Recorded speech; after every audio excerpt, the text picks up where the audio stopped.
everyone, it's Miss Bacon here. I've found a fantastic story today called How to Not Go to School, and it's by an author called Mike Forde. Charlie, sit down.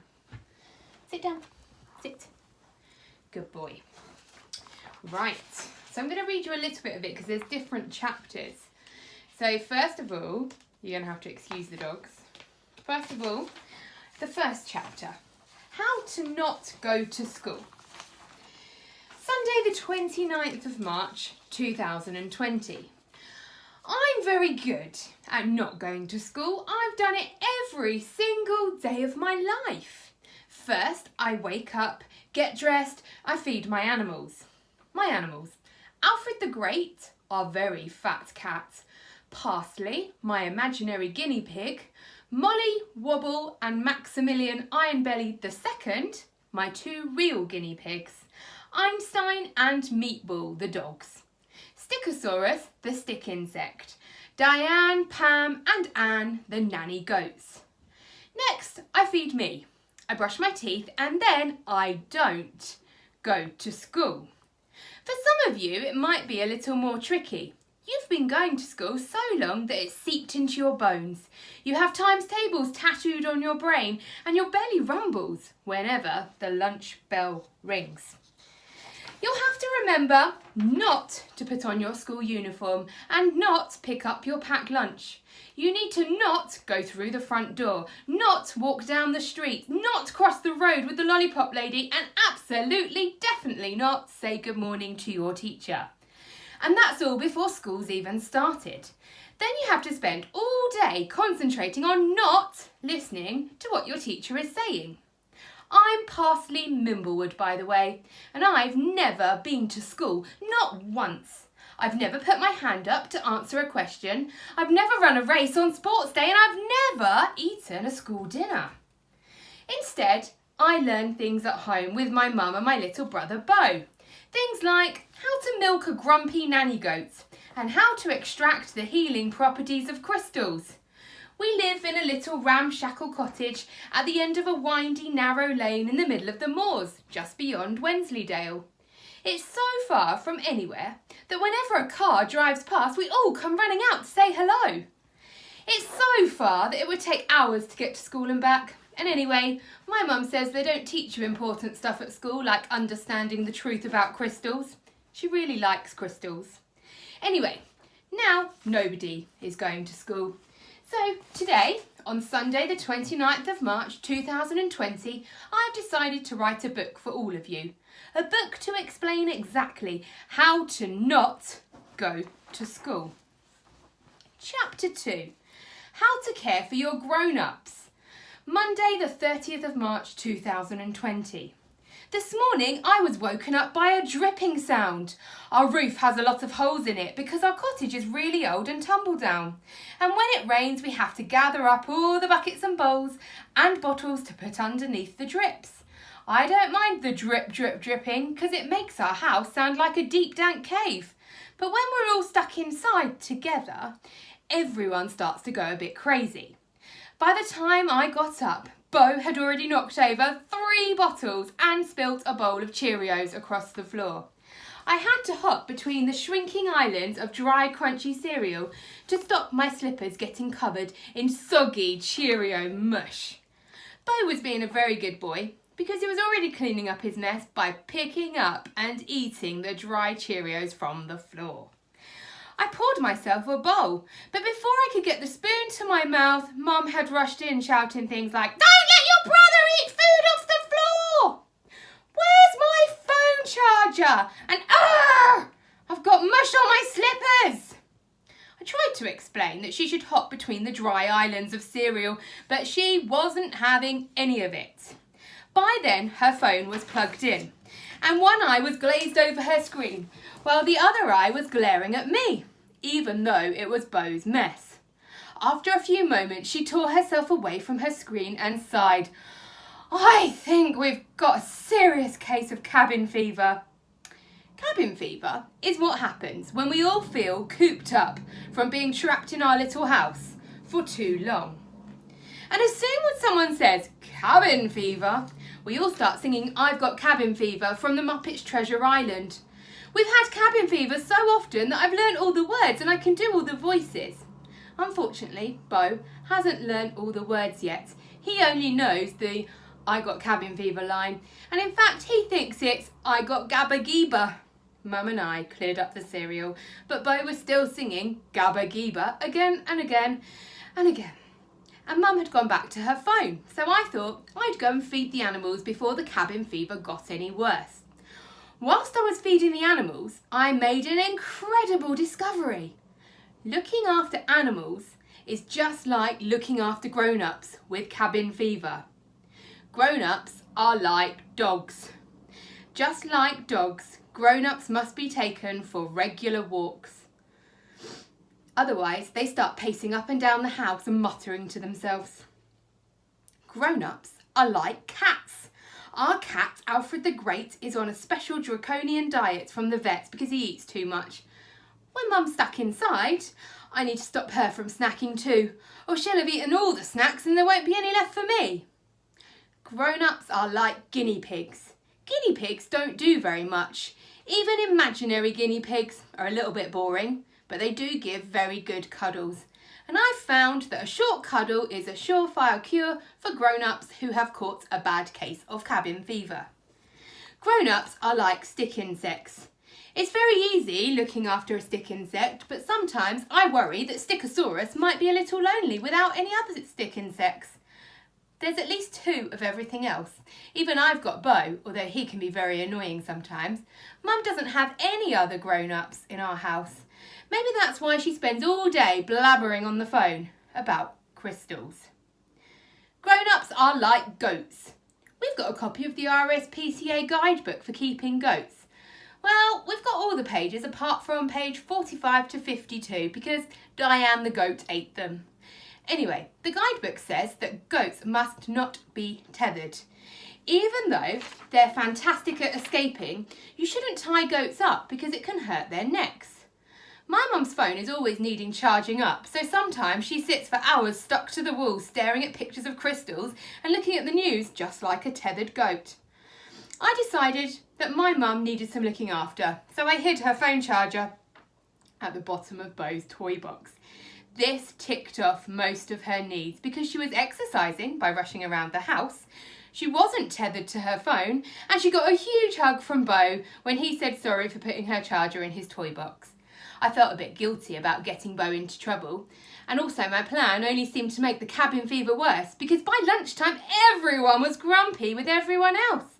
That's why I've now decided to hold an official family meeting, and here's the agenda I made for the meeting. Official family meeting. Attendees: me, Bo, Mum, Alfred the Great, cat, Stickosaurus, stick insect. Discussion points. What are the symptoms of cabin fever? How to avoid catching cabin fever? What to do if you suspect you or a member of your household has cabin fever? What should we do if everyone has cabin fever? Any other business? We're going to leave our story there and we'll continue next time with chapter 3. What about friends? Good morning everyone. We're in the middle of reading How to Not Go to School by Mike Forde. And today we are up to chapter 3. Now you might ask why I'm still in bed. Apparently today's pyjama day for book trust. So if you want to get involved and stay in your pyjamas and read stories, it sounds like a great day to me. Here's chapter 3. What about friends? Monday the 30th of March 2020. Sometimes I think imaginary friends are better than real friends. They never argue about what game to play and they always know exactly how you're feeling. They don't have any bad habits like farting, except for Fartbot, the imaginary farting robot, or picking their noses, apart from Norbert Noseful. He's another one of my imaginary friends and he keeps all things in his nose. In his left nostril, he keeps his violin, his paintbrushes and his pet mouse. In his right nostril, he keeps his golf clubs and his pet elephant. In total, I have 7 imaginary friends. Number 1, Evil Egbert. He's about the size of an egg. He sits on my shoulder, telling me to do shockingly evil things. Once, he told me to trap my little brother under a laundry basket with 3 heavy dictionaries on top to stop him from escaping. Don't worry, I almost never do what Egbert tells me to.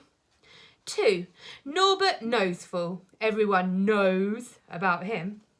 Number 3. Parsley the imaginary guinea pig. I invented her before I had any real guinea pigs, and then it wouldn't have been fair to just get rid of her because I got real ones. Anyway, the real guinea pigs don't mind that she's imaginary. Also, I named her after myself because I was really young then. I didn't have a very good imagination. 4. Pom Pom the ninja. He's an imaginary ninja who looks after the imaginary unicorns at the end of my garden. Sometimes the other ninjas make fun of him for liking unicorns so much. He doesn't mind because unicorns are awesome. They eat fairy dust and they poop rainbows. 5. Detective Inspector Dracula. A vampire who is also a detective. Quite a lot of the time, it turns out that Detective Dracula was the murderer, as well as the detective, which makes everything a bit awkward. 6. The reading dog. The reading dog is one of those big shaggy brown dogs who just loves books.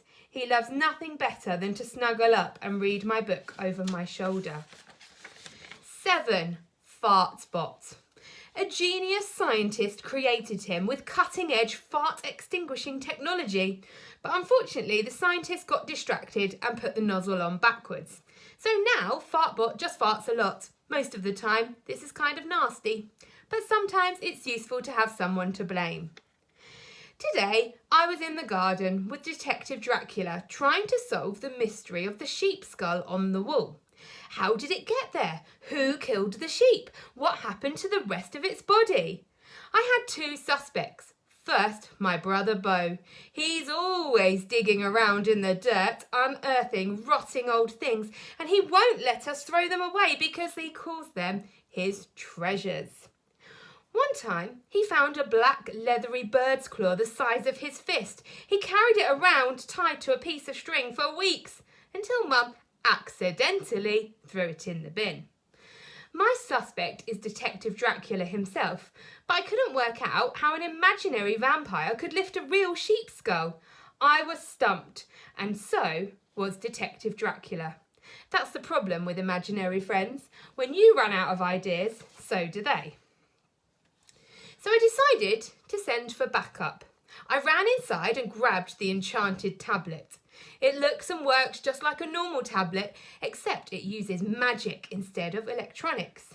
That's how I talked to my best friend Tui. There are lots of brilliant things about Tui, like she can speak Maori, and she always has the best ideas for games, and her hair is a different colour each week. She always knows how to solve a mystery. But there's one terrible, horrible, atrocious thing about Tui. She lives in New Zealand. That's on the other side of the world, so I can only talk to her by magic electronic tablets. Tui cracked the case immediately. Detective Dracula must have used his evil vampire powers to possess Beau and make him put the skull on the wall. Then we played some games together, because even though we're best friends, sometimes it's a bit difficult just talking through an enchanted portal.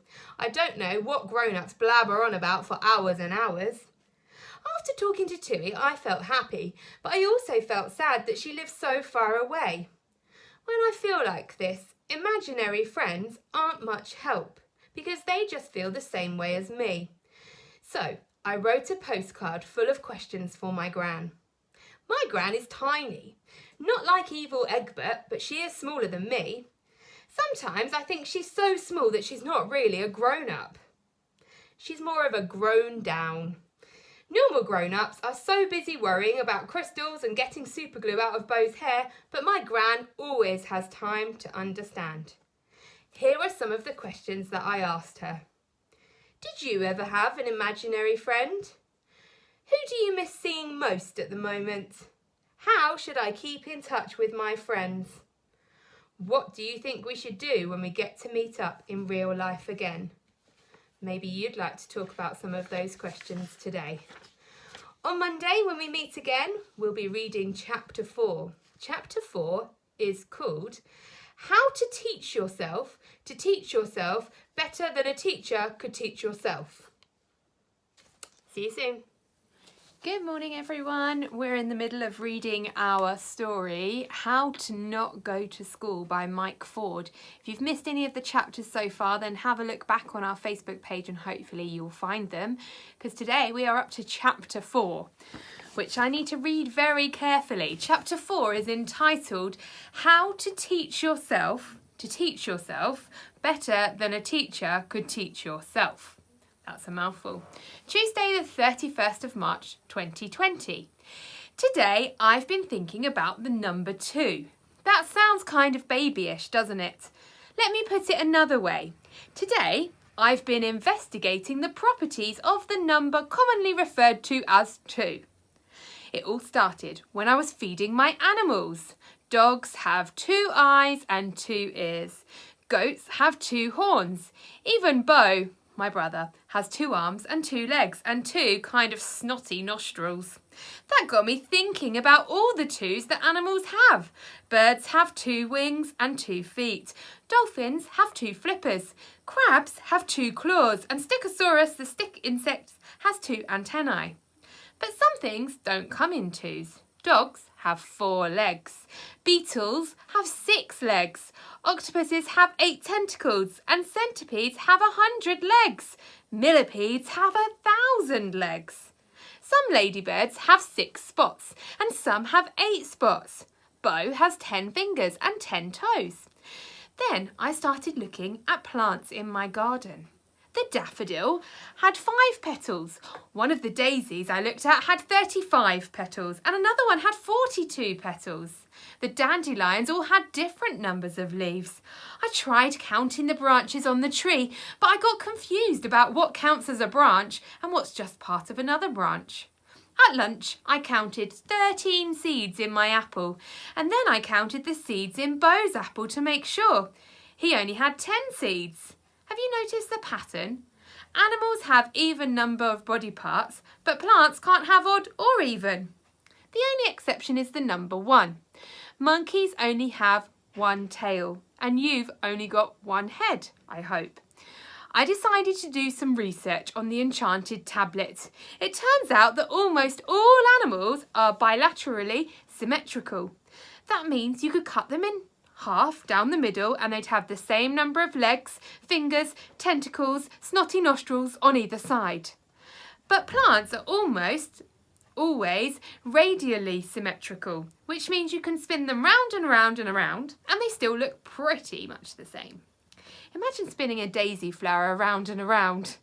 So plants can have odd or even numbers of petals, leaves, branches, seeds. I was very pleased with my discovery, so I went to go and tell Bo, but he wasn't very interested in the number of parts that animals and plants have. When he grows up, he wants to be a spaceman. He plans to go to the moon and dig up dinosaur bones.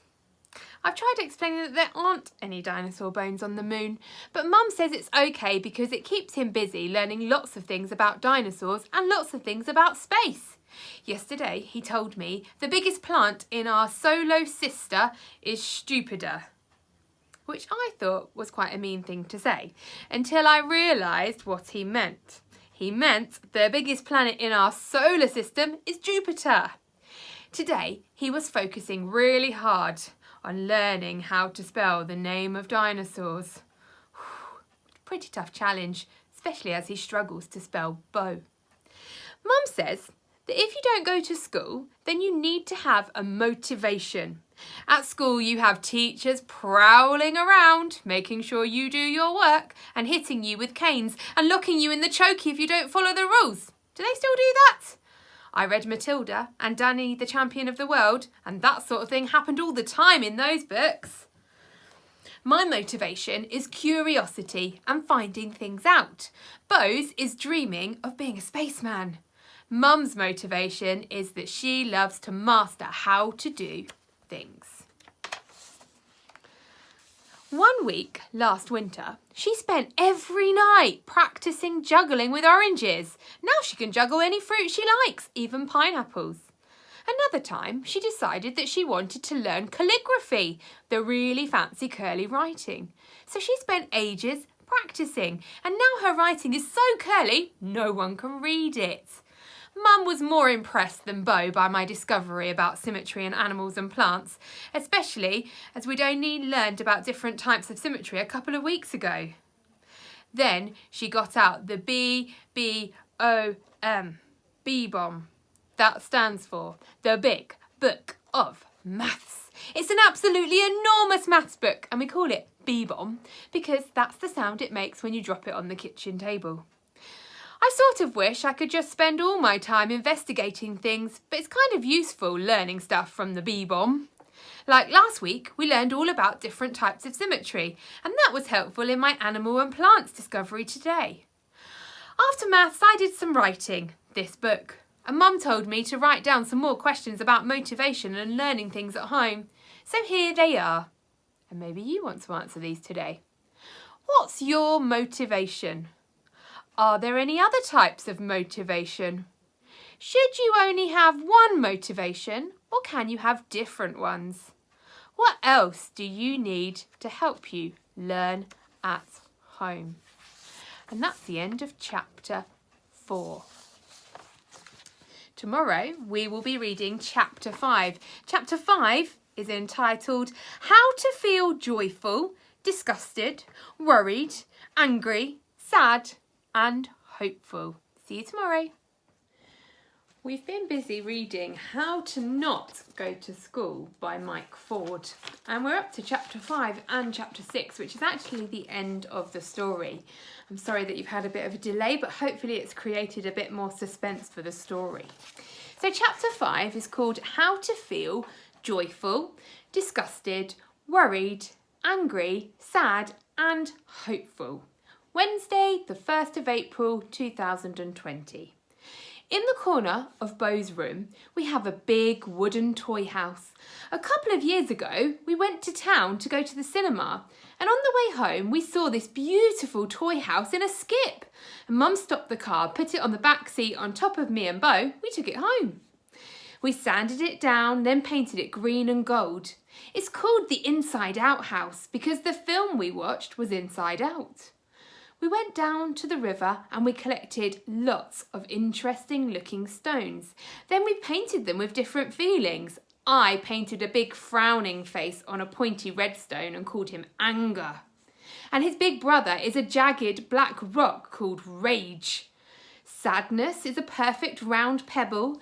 Disgust is a large brown grey rock with lots of knobbly bits. Worry is a greenish stone that's just the right size to squeeze in your hand. And Bo found a perfect flat round skimming stone and said that we should save it to be joy instead of throwing it in the river. To start off with, Bo and me just played out stories with the different stones, although it would usually end with Bo shouting "Rage Rock" and smashing all the other stones with rage. Then we started to go and fetch disgust. Whenever Mum suggested something disgusting for tea, like buckwheat and gherkin salad or cold Stilton and spinach soup. Now, anytime I feel anxious, I fetch Worry and I squeeze him in the palm of my hand. The problem is, when I stop feeling worried, I just leave him lying around and then Mum stands on him and she has to go and get Anger or maybe even Rage. This morning, I saw Bo sitting in front of the Inside Out house. He was holding Worry in his hand, even though it was slightly too big for his hand to squeeze. He said he was worried about Gran. I picked up Sadness, because she's just as good as Worry to hold in your hand. I felt a bit sad that Gran was going to be stuck inside for so long. Normally she goes out with all the other tiny old ladies and they do aqua aerobics in the shallow end of the pool, and they eat huge slices of cake in the leisure centre cafe.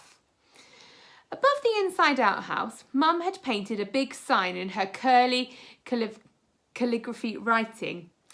It's impossible to read because it's so curly, but she's told us that it says it's okay to feel that way.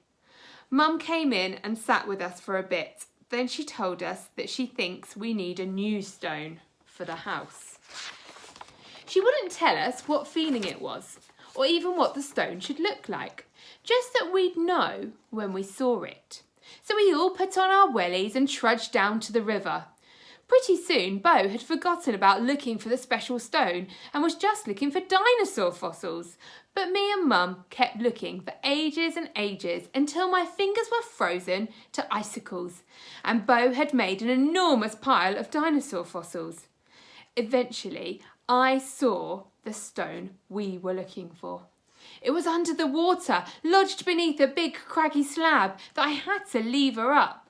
The stone was really small, about the size of an acorn, and it glistened. When you held it up to the sky, the light gleamed through it, and it sparkled like a crystal. I knew my mum would love it. "That's it," she said, beaming.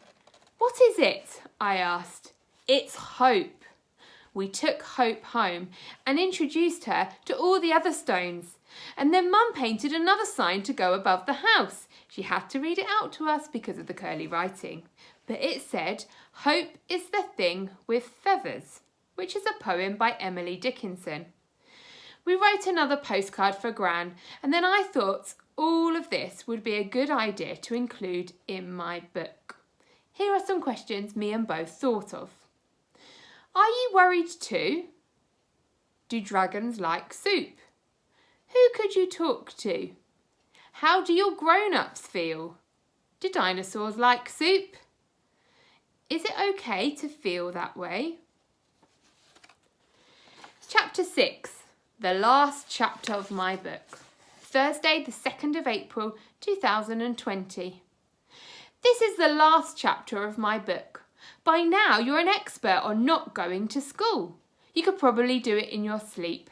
Pretty soon, you'll have forgotten how to go to school. Now I've finished writing my book, here are some new projects I'm going to try. Build a seawall across the river.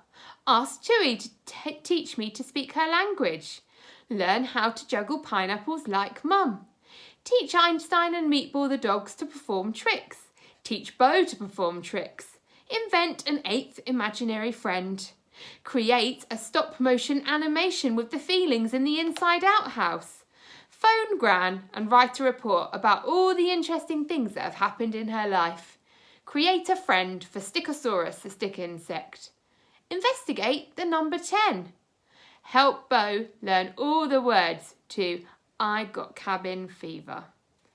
Thanks for reading. That's the end of our story.